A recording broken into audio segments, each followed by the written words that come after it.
Here's a stubborn symptom or feeling that I had. And it was one of the last things to go. Because one of the three last things to go was my muscle tension, my gut issues because of digestion. It took me longer to get rid of or to be able to eat free all the foods again. So that was one of the last things to get back online and feel normal. Same thing with muscle tension. It finally melted it away. It took a while. But another one, I think was like the last thing, was the morning anxiousness, morning anxiety. And I know that most people that have done that have recovered or are doing the journey, most of the people go through this. There's some people that don't have that. But I would say 90% of people had the morning anxiety. And it sucks because it just doesn't fuck off. Every morning, anxiety, right? Like, I started feeling better, blah, blah, and then it, morphs into the OCD looping thoughts, of course, the same routine. But I'm going to try to separate those alarms and focus more on just the morning anxiety, right? Yes, we know there's a whole bag of, mental shit that we go throughout the recovery stage that we all deal with.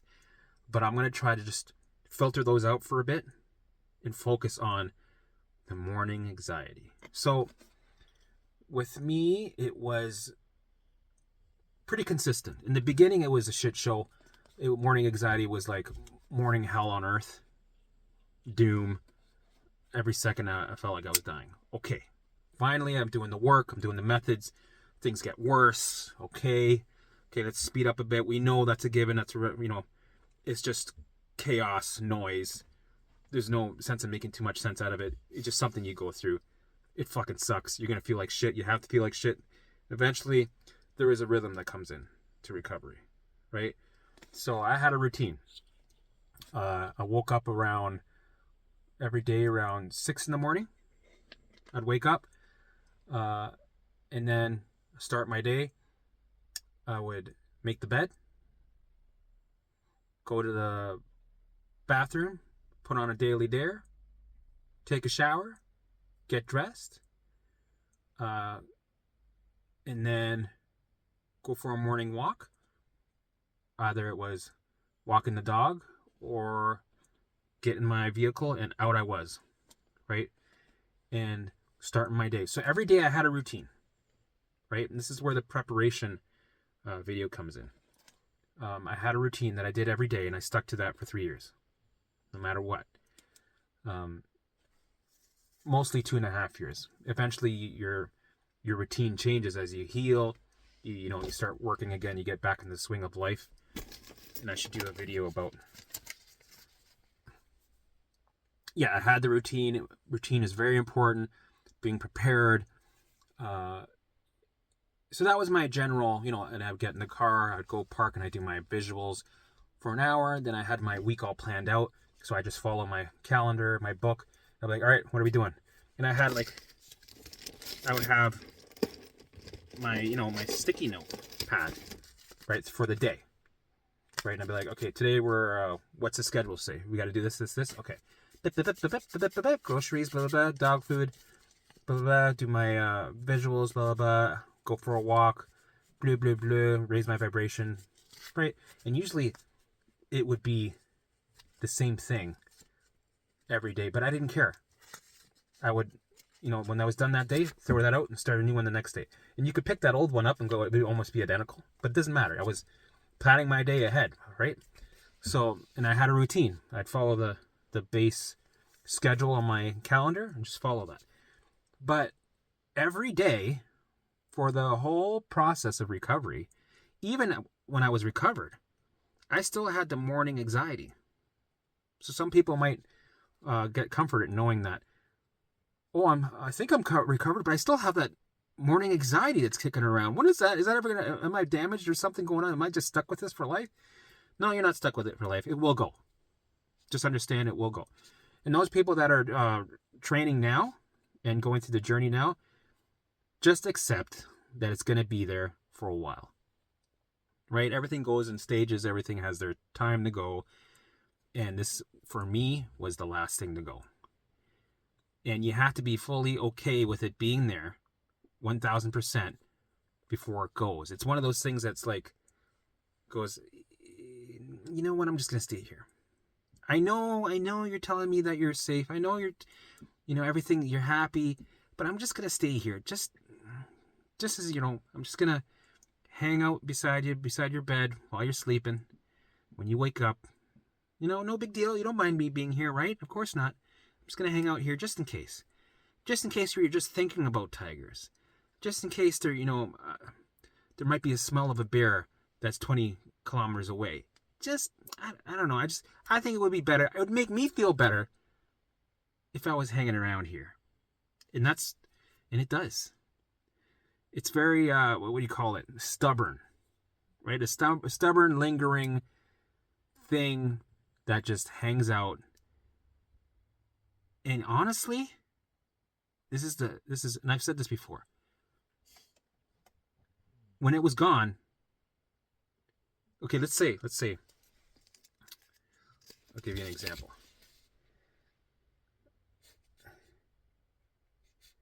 Right?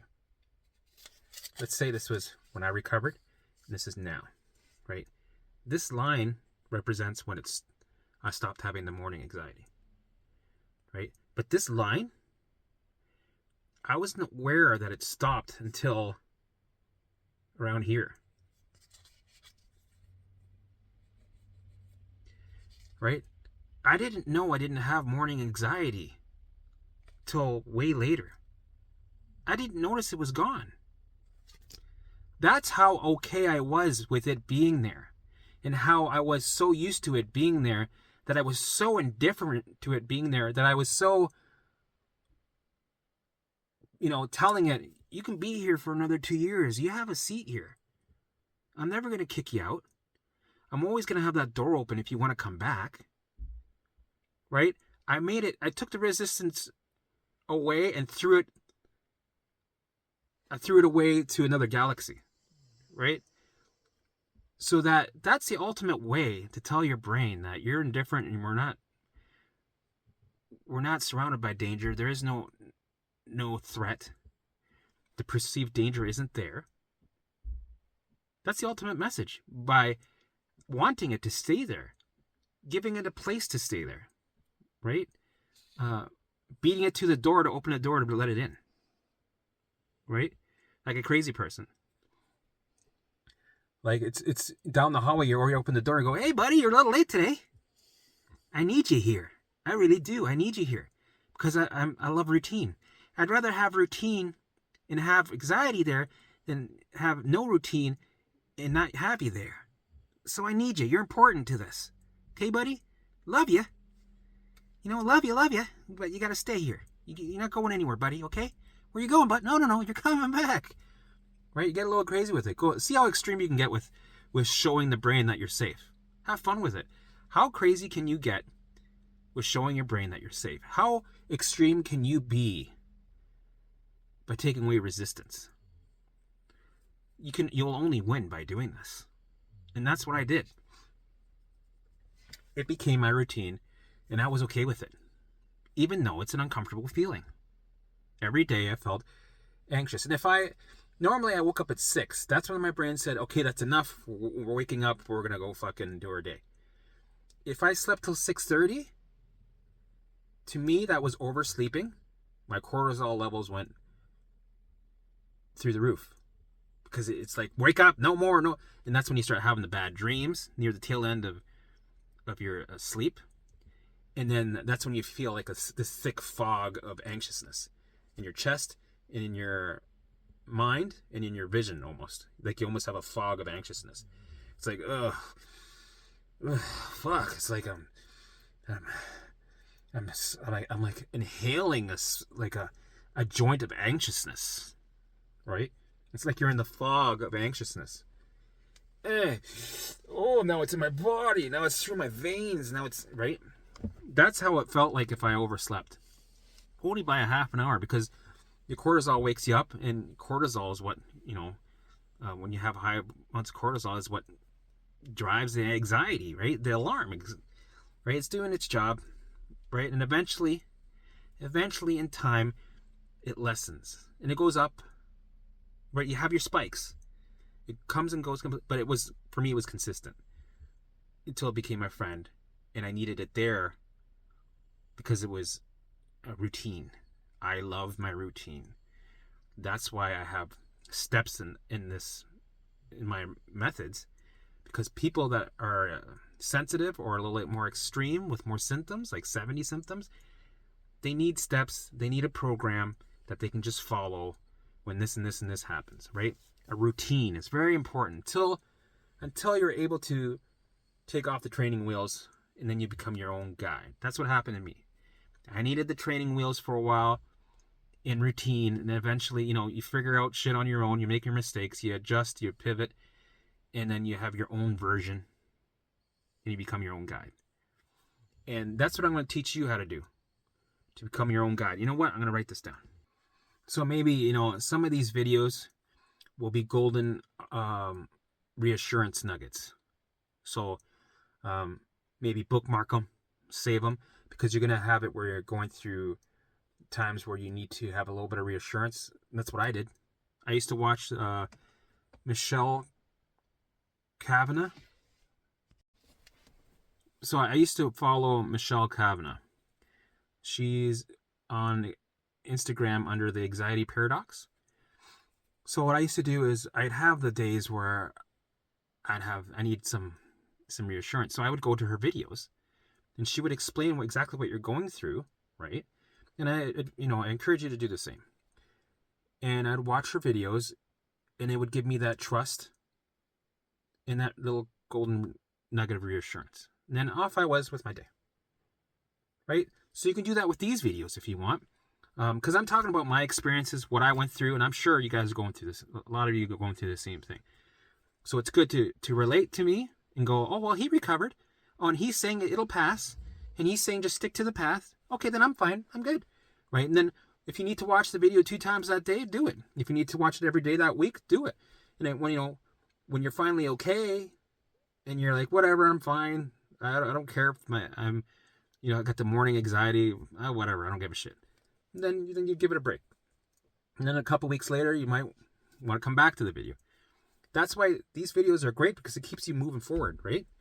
Instead of being lost at sea and going down the rabbit holes and ruminating, and then you bring your baseline up, and then alarms go on, and then you're in a cycle again where you get more alarms and you're stuck, where you don't want to be stuck.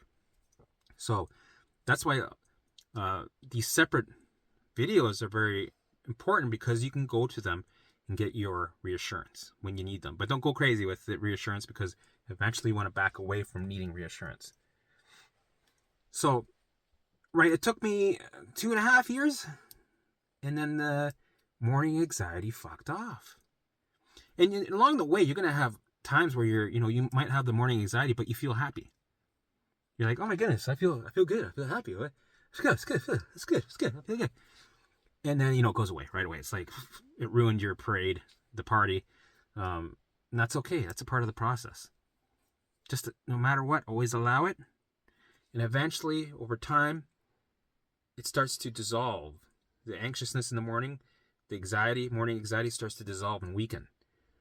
And you will probably not notice it. If you're doing the methods right, by allowing it and being okay with it being there for another 5 years, 10 years, if you're fully okay with it being there, you'll know if you are by asking yourself, am I okay with this being here for another 5 years? Right? Then you're not ready yet. You're not fully allowing it yet. You'll get there. You'll gain that leverage where if you were to ask yourself, am I okay with you being here for another 2 years? And if you're like, meh, I don't care either way, that's when it will slowly lift. And that's when it does lift and go, you won't notice it.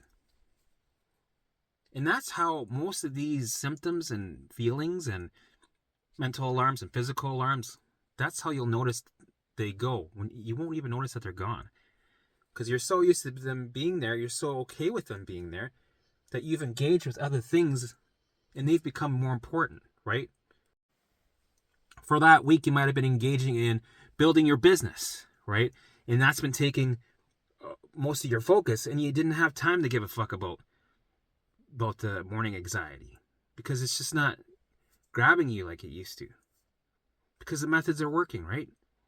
The alarms are turning off. Your baseline's finally coming down. You have a good routine. You're comfortable with this. You're like, stay, buddy. No, it's okay.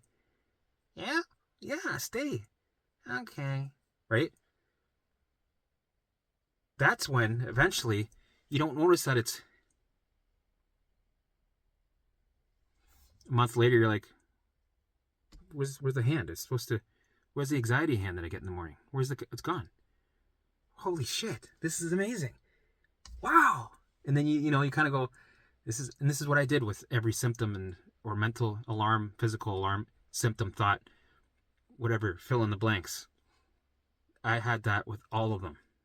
I didn't notice they were gone till after they were gone for a while. It's beautiful.